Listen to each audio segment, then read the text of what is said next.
didn't have no motivation to do it. Zero motivation to do anything. Zero motivation to have a shave, zero to brush your teeth, even have a shower, nothing. I can't tell you in words how I felt, how down I was. When you lose control of your own mind, you're in a bad place. I just wanted to show the world that if mental health could bring somebody as big as me and as strong as me and, you know, the stereotype heavyweight champion of the world to my knees, then it could bring anybody to the knees. And I thought to myself, if I can show the world that you can come back from it and to get back in shape and get back to the top, then anybody can do it. I knew something was wrong with me my whole life. Growing up as a child, I'd feel a loneliness even when I was with other people. I wasn't a confident character what you see today. I was a very shy, reserved, skinny little whippet kid. I was always told that I couldn't do stuff and I'd never do anything, I'd never achieve anything, so that made me worse, basically.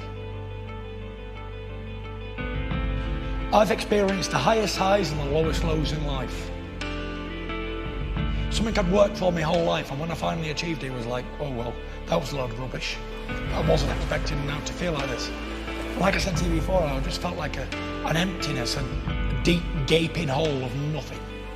Darkness and grey clouds. Every day was grey. And I felt like I had nothing to look forward to. I was worthless. It was just a horrible, horrible feeling that people need to understand that many, many people are in the same boat. They don't have to be very successful sports athletes to feel like this. Anybody from day to day has the same feelings. What does it all mean? What does being a world champion really mean? But what I was trying to say was, what does it all really mean when I'm not well on the inside? I was in a position of power. I had glory, fame, achievements, money, a family, all earthly assets that one could want. But it meant nothing, so they couldn't understand why would this man feel like this. The repetitive thinking, the same stuff day in, day out, and it won't go away. And the more I'm trying to think, right, I want to be positive, negative, negative, negative, negative. And everyone I was around was getting negative too because I was putting it on them. This went on for 18 months, well, on me battling my own self every day, drinking, abusing my body, eating rubbish, taking drugs. Everything I stood for didn't matter anymore. I'd never ever experienced anything in my whole life, even though I'd had anxiety before. This was the king daddy of all anxiety attacks. I was so sure I was gonna die, but nothing mattered, I didn't care. All I wanted was atonement for my sins.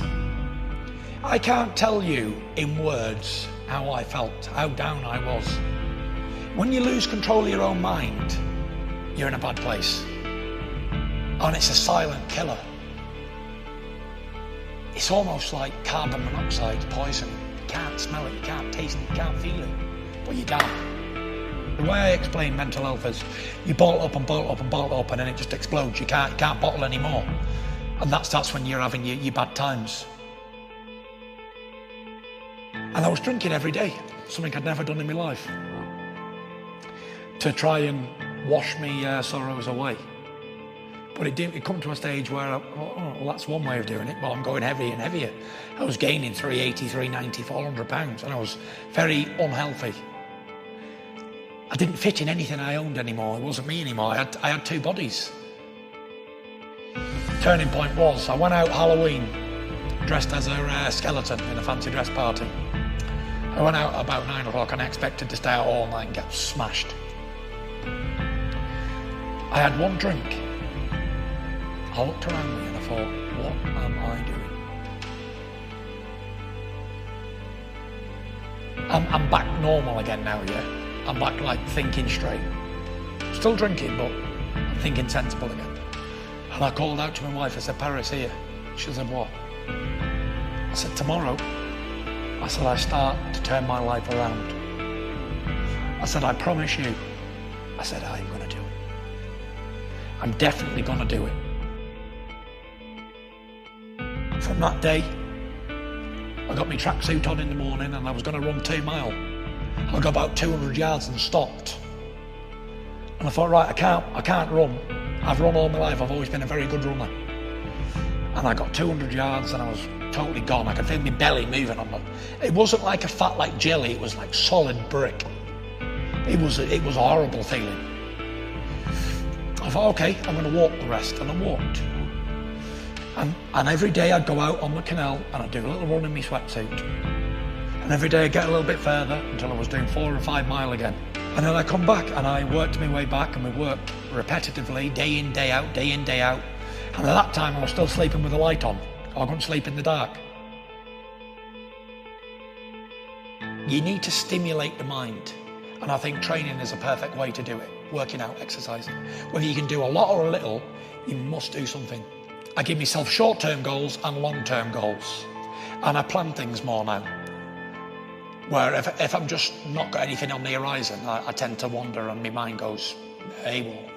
But when I've got something on planned and I've got things going and I want to do this, this and this, even if it doesn't have to be big things. It can be small, tiny goals that mean something to you as a person, as an individual. I'm very, very sure that working out and having a routine in your life is the answer for mental health problems. I want you to know that every day for 2 years was very grey and dark for me.